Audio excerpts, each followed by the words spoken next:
Salut à tutti e compagni da Biodigas, chasse et Timan. Deuxième étape, après Asco hier, direction Castiva aujourd'hui. On va parler histoire et patrimoine avec Antoine Marchini. RCFM et Campacui. Eh bien, vous êtes là en arrière, nous avons le couvent San Francesco Igaccia qui traduit une réalité beaucoup plus profonde que celle qu'il nous offre. Effectivement, il nous offre une forme de paysage remarquable, mais en matière de patrimoine, il y a ce qui se voit et ce à quoi les formes renvoient.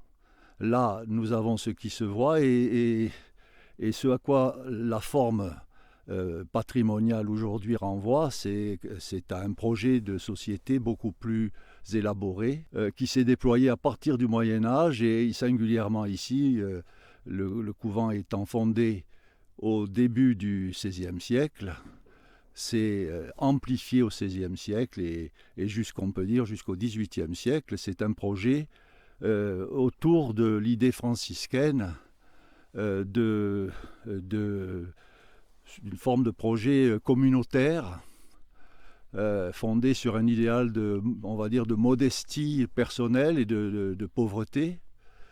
Ce qui est remarquable ici, c'est que nous avons les toponymes qui nous parlent, puisque les toponymes et les formes. D'un côté, le couvent, et en face, à Sant'Agostino, une chapelle, et une forme de dialogue organisé entre Saint-François et Saint-Augustin. Saint-François, les franciscains observant la règle de Saint-Augustin et singulièrement les moines qui opéraient ici, étant des observants, eux, étaient réellement dans la doctrine. Donc c'est ce projet pratiquement de civilisation qui s'organise et auquel adhèrent ou n'adhèrent pas les habitants. C'est un point sur lequel il faudrait faire des recherches. En tout cas, son positionnement, on le voit très bien, il est équidistant de deux organisations sociales, d'un côté Castifao, de l'autre Moltivao. Et ces deux organisations sociales sont elles-mêmes dépendantes de l'exploitation des vallées, d'un côté la vallée de l'Asco et de l'autre la vallée du Tartagine. Donc le couvent fait le trait d'union, il polarise en même temps, on dira, l'essence de ce qui fait le Caccianinco, la pierre en général. Et il faut considérer aussi, à l'époque, donc au XVIe, XVIIe, XVIIIe, tout l'apport de ce qu'on appelle aujourd'hui de la montagne. C'est-à-dire que, par exemple, il y avait des communautés aujourd'hui abandonnées qui se retrouvent en altitude et aujourd'hui qui font l'intérêt des randonneurs, par exemple Cébula, qui étaient des communautés vivantes, organisées, et qui étaient en lien avec ce couvent. L'avenir, il est plutôt optimiste, puisque les engagements sont pris par les diverses collectivités, singulièrement la collectivité de Corse, territoriale de Corse, de participer de manière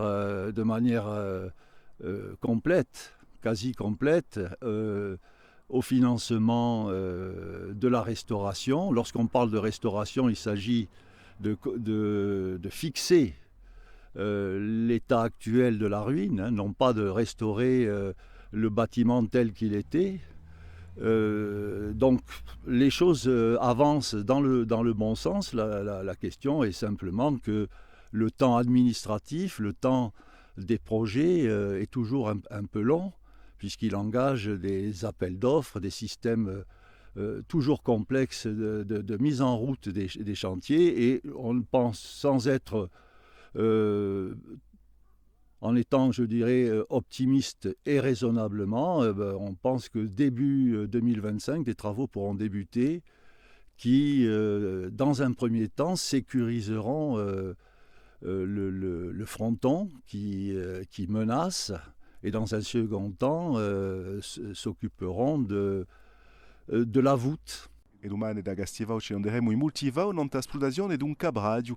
Pasquale Polidori, a domani. RCFM et Campacui.